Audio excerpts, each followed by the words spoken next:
Welcome, dear students of accountancy of class 11th. We are learning basic accounting terms of our textbook, and our topic is income and profits. ये जो basic accounting terms हम पढ़ रहे हैं उनमें से आज हम दो चीज़ें सीखेंगे, दो आइटम्स, दो टर्म्स सीखेंगे। नंबर 1 इनकम और नंबर 2 प्रॉफिट। पहले हम इनकम पर बात करेंगे। इनकम की मीनिंग है द एक्सेस ऑफ रेवेन्यू और एक्सपेंसेस। एक्सेस ऑफ रेवेन्यू और एक्सपेंसेस, या आप इस तरह भी कह सकते हैं द एक्सेस ऑफ रेवेन्यू और एक्सपेंसेस इज कॉल्ड इनकम। मैं आपको एक एग्जाम्पल के जरिए समझाऊंगा कि इनकम किसे कहते हैं। जब एक कंपनी किसी अमाउंट पर प्रोडक्ट्स खरीदती है, a firm purchases products, say for example for rupees 50,000, 50,000 रुपए के प्रोडक्ट्स खरीद लिए, यानी इसका एक्सपेंसेस हुए 50,000।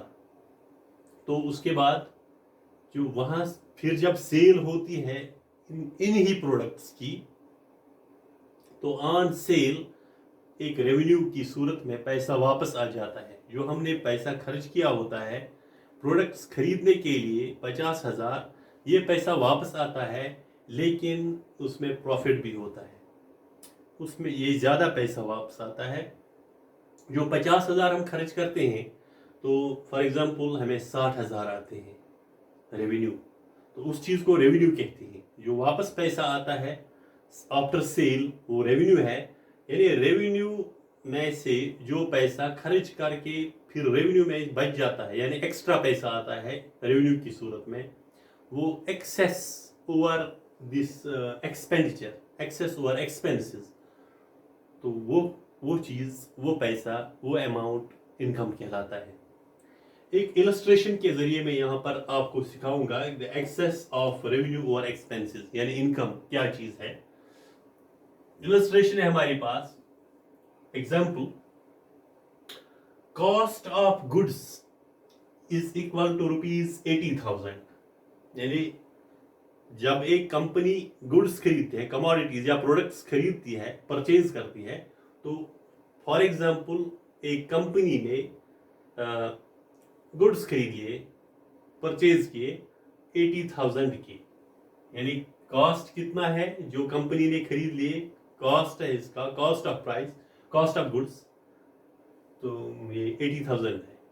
यानी जो हमने ये हमारा एक्सपेंडिचर भी है ना, हमने एक फर्म ने 80,000 रुपये खर्च करके प्रोडक्ट्स खरीदे, यानी ये एक्सपेंसेस हो गई। कितना है एक्सपेंसेस हमारे? 80,000। तो goods sold at the rate of 1 lakh rupees. हम रुपीज 1 लाख पर इन ही चीजों को जो हमने 80,000 में खरीद लिए, उनको हम 1 लाख में बेच डालते हैं, सेल होती है, प्रॉफिट मिलता है हमें। तो ये 1 लाख जो आता है ये रेवेन्यू है, यानी एक्सपेंसेस है cost of goods, goods sold है रेवेन्यू। तो अब कितना ज्यादा है ये रेवेन्यू, एक्सेस कितनी है, excess of this revenue over expense, excess of revenue over expense कितना है। हम ऐसे भी कह सकते हैं 1 लाख आ गया, 80,000 के प्रोडक्ट्स को 20,000 ज्यादा आ गए।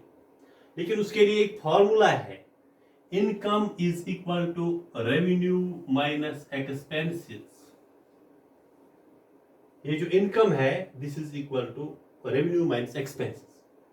That means income is equal to this 1 lakh minus this 80,000, revenue minus expenses, which is equal to 20,000, and this is our answer। यानी हमने फॉर्मूला के जरिए भी निकाला excess of expenses, excess of revenue, excess of revenue over expenses, excess of revenue, revenue कितना है 1 lakh over expenses, यानी expenses पर एक्सेस, एक्सपेंसेस 80,000 था, और 1 लाख आ गया, एक्सेस कितना है 20,000, दिस इज इनकम। आप समझ गए होंगे। उसके बाद हम एक और टर्म पढ़ेंगे, प्रॉफिट। प्रॉफिट भी एक्सेस ही है। ये इनकम जो है, इनकम भी एक्सेस, लेकिन revenue over excess of revenue over expenses. अब ये भी यही है, excess of revenue over expenses, लेकिन ये क्या है, ये किसी भी वक्त, एक ट्रांजैक्शन का, 2 ट्रांजैक्शन, एक टाइम का, एक हफ्ते का, एक दिन का, लेकिन ये 1 साल का है। प्रॉफिट जो है ये पूरे साल का होता है। कंपनी 5 मिनट में, 5 मिनट के बाद एक एक करके प्रॉफिट नहीं ये मेजर करती है। Accounting, from accounting point of view, this profit means the excess of total revenue over total expenses. यानी the excess of total revenues over total expenses of a firm for an accounting period. For an accounting period is called profit.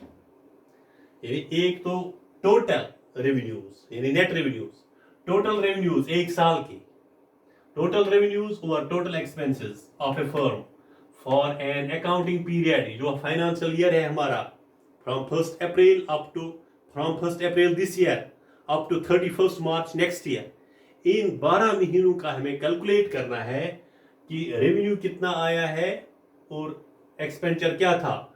For example, हमारे पास ये जो है cost of goods for the whole year, यानी जो revenue, ये expenses है, expenses for the year 2015 total year की, या 2015-16, यानी 15 अप्रैल से 16 मार्च तक, ये टोटल एक्सपेंडिचर है हमारा 5 लाख रुपए, 5 लाख रुपीज। 5 लाख रुपए के प्रोडक्ट्स हमने टोटल ईयर के, यहां तो ये बात नहीं थी इनकम में। इनकम में हम 5 मिनट की बात, या 1 मिनट में एक्सपेंडिचर होता और 1 मिनट में प्रॉफिट मिलता। लेकिन यहाँ क्या है, यहाँ एक्सपेंडिचर 1 साल, for the year 2015-16, for the financial year. और इसमें क्या है, इसमें हमें आता है रेवेन्यू आता है हमें, रेवेन्यूज, यानी इस total revenues for the year. और ये जो इस साल के रेवेन्यूज हैं, 5 लाख के प्रोडक्ट जो हमने बारी बारी खरीदे थे, 50,000 के एक टाइम, 50,000 के दूसरे टाइम, 1 लाख, 2 लाख, 3 लाख, यानी for many times, from time to time हमने परचेज किए थे। और जब हम देखते हैं फ्रॉम टाइम टू टाइम जो हमने सेल की थी, और इस सेल में हमें रिजल्ट क्या आया था, रेवेन्यू आया था हमें 7 लाख, यानी 2 लाख का फायदा हुआ है। It means excess of total revenues for the year over total expenses for the year कितना है, एक्सेस ऑफ टोटल, यानी हमारे पास ये प्रॉफिट क्या है, प्रॉफिट फिर 7 lakh minus 5 lakh, this is 2 lakh, यानी 2 लाख हमारा प्रॉफिट है, लेकिन 1 साल का। यहां पर 1 साल का मेजर नहीं होता, यहाँ जो मर्जी 1 महीने के बाद, 1 हफ्ते में, लेकिन यहाँ पर जो है प्रॉफिट जो है, this is calculated for an accounting period, यानी फॉर एन अकाउंटिंग ईयर। तो हम 1 साल के लिए, या किसी अकाउंटिंग पीरियड के लिए जो फिर स्पेसिफाइड पीरियड हो। तो मुझे लग रहा है कि आप, उम्मीद है मुझे कि आपने अच्छी तरह ये समझ लिया होगा। ज़रूरत पड़ी कि मैं फिर दोबारा भी समझाऊंगा इसको। इस वक्त आप इसका स्क्रीनशॉट लीजिए, और हम उसके बाद जो बाकी गेन है, लॉस है, और बाकी आइटम्स जो हमारे हैं, तो उनको भी हम फिर समझने की कोशिश करेंगे। Thank you.